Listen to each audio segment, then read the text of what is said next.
The more time passes by, I'm learning more and more how to deal with Parkinson's. I've learned that what helps me the most is when I come to rest in my faith in Jesus Christ and learn to find comfort in seeing even Parkinson's from his point of view. At the same time, I often find humor really is one of the best medicines to get me through the rough patches. It really is. But that being said, I have a couple of very touching Parkinson's moments I'd like to tell you about that God has used to encourage me deeply. Do you know what a STEM unit is? It's often referred to as a TENS unit, that stands for transcutaneous electrical nerve stimulation, or an EMS unit, electrical muscle stimulation. It's a device that delivers electrical impulses to the body for therapeutic purposes, primarily for pain relief and muscle stimulation. TENS units focus on nerve stimulation to block pain signals, while EMS units stimulate muscle contractions to improve strength, reduce fatigue, and aid in recovery. Here's how a TENS unit works. The TENS unit has two electrodes that are placed one on either side of the painful area of the body and remain in place via a washable adhesive. The electrical impulses stimulate nerve cells, potentially raising the level of endorphins, natural pain relievers, in the body. Here's how an EMS unit works. The electrical impulses mimic the signals sent by the brain to activate muscle fibers, leading to contractions. In essence, STEM units are therapeutic devices that utilize electrical stimulation to either manage pain, TENS unit, or stimulate muscles, EMS unit, for various health and rehabilitation purposes. And just why in the world am I sharing this with you? Well, about a month ago, I received a text from my son Ezra, who works in the music industry developing guitar pedals and microphones. He is ultra creative and has a mind for understanding massive circuit boards that only a genius could understand. When I look at the schematics of a circuit board he's working on, my brain goes into a death spiral. I'm just saying. In that text, he had included a brief video. On that video, I could see my son's hand tremoring. He went on to tell me that his boss had bought a STEM unit so they could all experience the benefits and uses of such a tool. In my son's text, he wrote, "Tremors are exhausting. You're so strong to handle this the way you do." Since I'm clueless during certain points of the day, I didn't understand what he was trying to communicate to me at first. So I texted him back, "What are you using this machine for? Did you hurt yourself?" Then it dawned on me what he was trying to communicate to me. He was trying to get a physical taste of what my tremors feel like in order to have a more empathetic understanding of what I experience.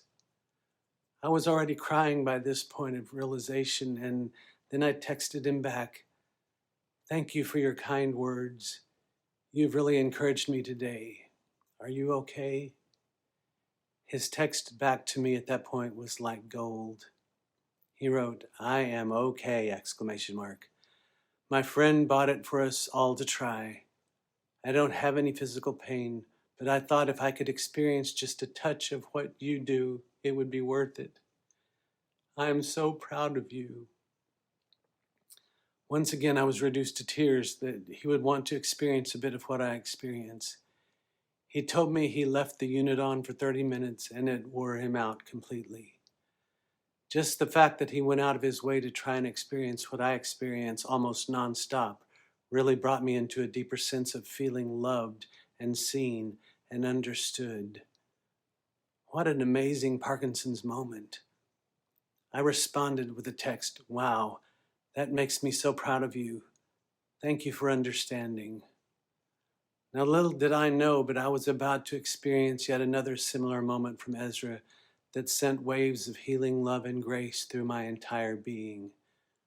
As you may or may not know, the OKC Thunder won this year's NBA championship. Yes, All of my children grew up playing basketball with me, and we all loved the game tremendously. And the closer it came to the possibility of the Thunder winning the championship, the more involved we all were in watching the final series. I couldn't make it through a single game, though, because I got so involved that it wore me out emotionally. The way I resolved this was to ask my children to not share with me the outcome of any game, and I forced myself to not look at the family chat on WhatsApp.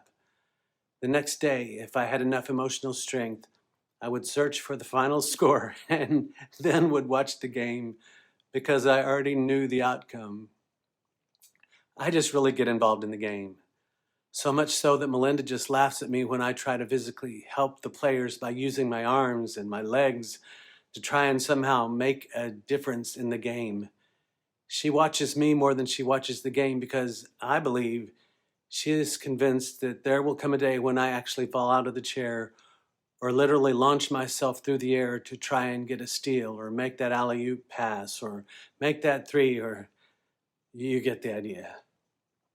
As the series came down to Game 7, Ezra texted me and told me, "If you'd like to go to the victory parade in downtown OKC, I'll drive over and pick you up and then drive you home after the parade."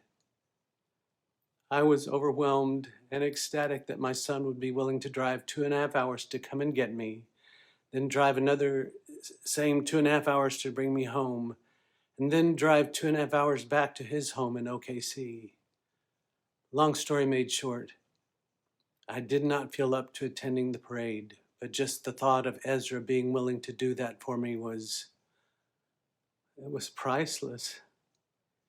He texted me the day before the victory parade and said, "With the timing of the parade, I won't be able to come and get you." And he had a sad face emoji. "I'm sorry." I wrote back, "Just the fact that you wanted to do that for me is enough for me. I hope you get to go and enjoy it. I love you so much." Parkinson's moments are so precious to me, especially when I get to watch my children express such empathy to me. Now, for all of you out there who are suffering through Parkinson's, I urge you to see it from a positive point of view. I don't plan to stop fighting this disease, but I do plan to enjoy my life no matter what. Rather than wait around and feel sorry for myself, I've chosen to see the myriad of blessings in my life, and I am beyond blessed.